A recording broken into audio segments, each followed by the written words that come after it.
Salut, désolé pour le bruit environnant.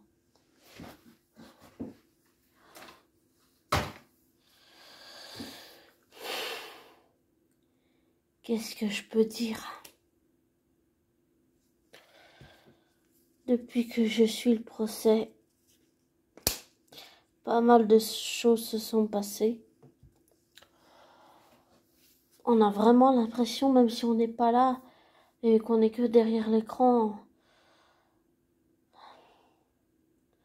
on a vraiment l'impression d'être dans la salle. Il y a une certaine ambiance. C'est très impressionnant. Très impressionnant.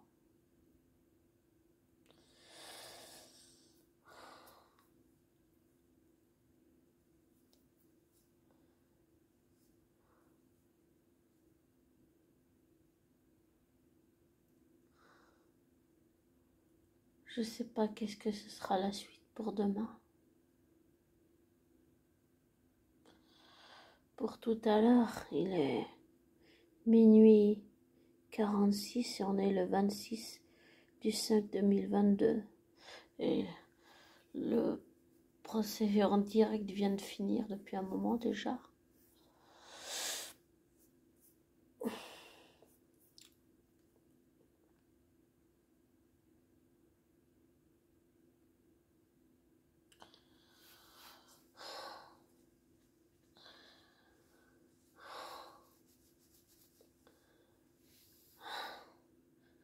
Je sais pas quoi dire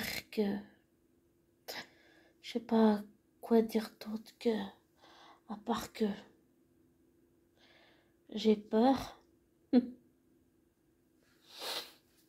J'ai peur pour lui. Et comme j'ai déjà dit dans plusieurs de mes audios, même si je sais que je suis mal placée à cause de mon parcours de vie, vu toutes les choses, mauvaises actions, mes mauvais comportements, tout ce que je peux dire, c'est que pardon, pour avoir vécu ce qu'il vit, puis d'une autre façon, même si c'est similaire, dans le sens où j'ai vécu une relation amicale que je pensais amicale, mais qui s'est révélée en fait à mon ancien travail, qui s'est révélée être une relation avec une ex-collègue perverse, narcissique, raciste, manipulatrice. Et oui, j'ai une idée de ce qu'il vit parce que ça peut détruire un humain. Et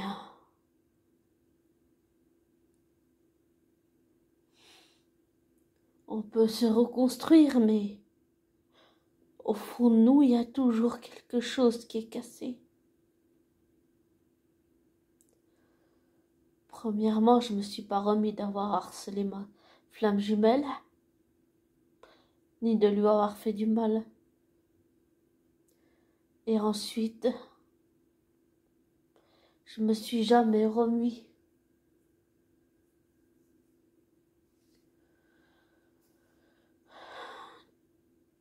de cette relation avec cette ex-collègue féminine perverse, narcissique, manipulatrice.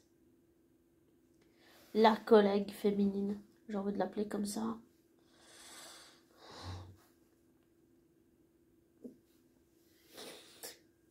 Et au fond, on est toujours cassé. Je m'en suis jamais remis. J'ai fait comme si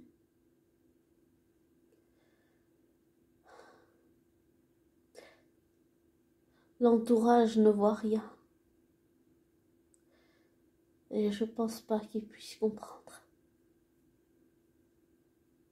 On dit souvent que les autres ne peuvent pas comprendre autour de nous s'ils n'ont pas vécu ce que nous on a vécu.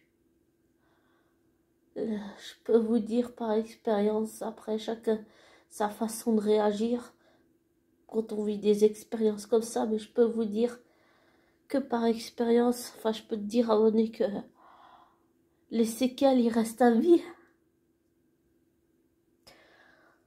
On n'a pas seulement des traumatismes psychologiques, émotionnels ou des stress post-traumatiques, on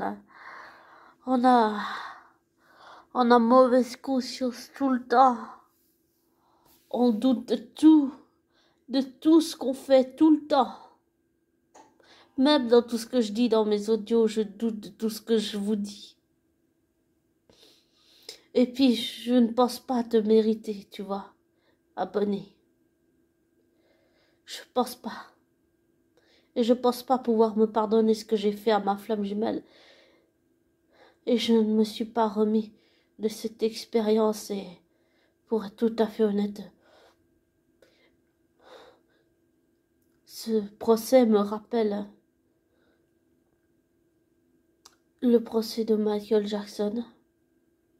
Et il me rappelle douloureusement, Johnny me ramène, comment je pourrais dire ça? Il me ramène douloureusement à des souvenirs que j'ai oubliés, des choses que mon cerveau a supprimées, qui sont revenues depuis que j'ai commencé à suivre le procès. J'ai plein de flashbacks, j'ai plein de choses qui sont revenues. Des choses que j'ai oubliées, des choses que mon cerveau a effacées, comme j'ai dit avant. Alors oui, c'est bien de suivre le procès, mais en même temps, c'est douloureux. C'est très douloureux.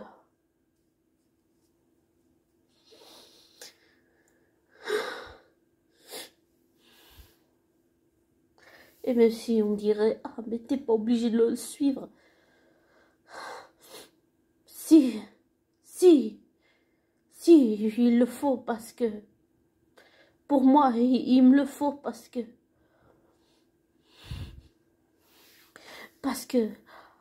qu'en tant que victime, j'en ai besoin. Parce que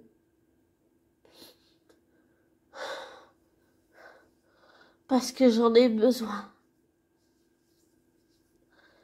Ça me prépare pour quelque chose que je vais faire plus tard avec l'aide de ma psy.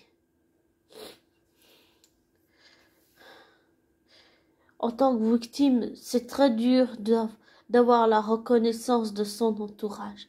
C'est très très dur quand vous n'avez pas de soutien. Que tous les gens autour de vous se retournent contre vous. Mais qu'en même temps, vous avez des comportements qui ne sont pas celui d'un adulte. Le fait d'avoir harcelé par exemple ma flamme jumelle.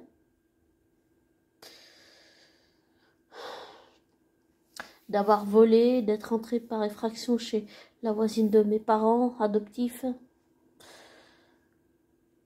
Ça n'a pas aidé tout ça.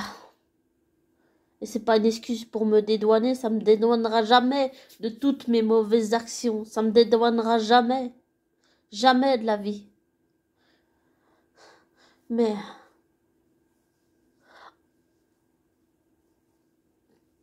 puisqu'il faut être honnête,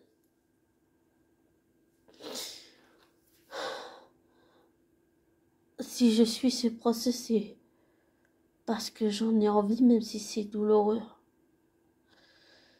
Et je sens que j'ai pas d'autre choix, qu'il faut que j'aille jusqu'au bout. Il le faut pour moi. Il le faut pour que je puisse me préparer à ce que je vais faire. Qui sera là non plus pas une partie de plaisir.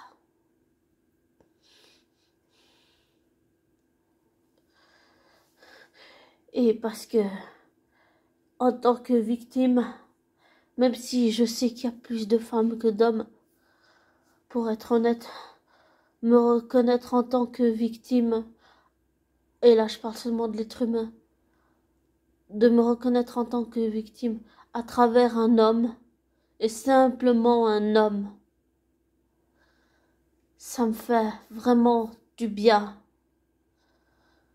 en tant que victime, en tant que femme, en tant qu'être humaine.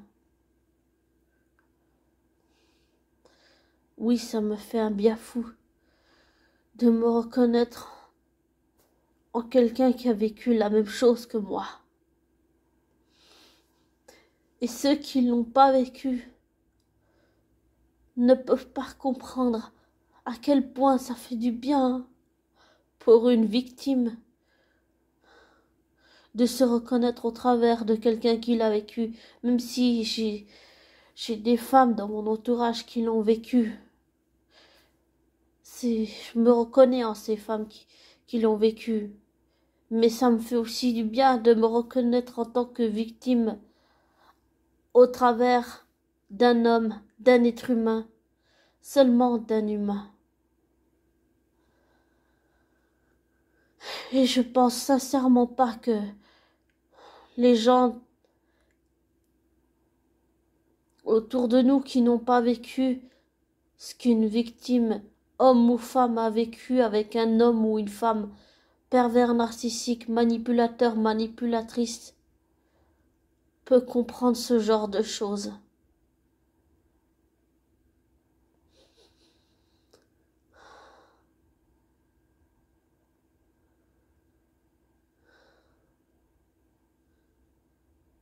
Et je redis, pour finir cet audio, je tiens à préciser des choses publiquement que même si j'aime beaucoup J.K. Rowling, je suis pas forcément toujours d'accord avec elle sur ce qu'elle peut dire,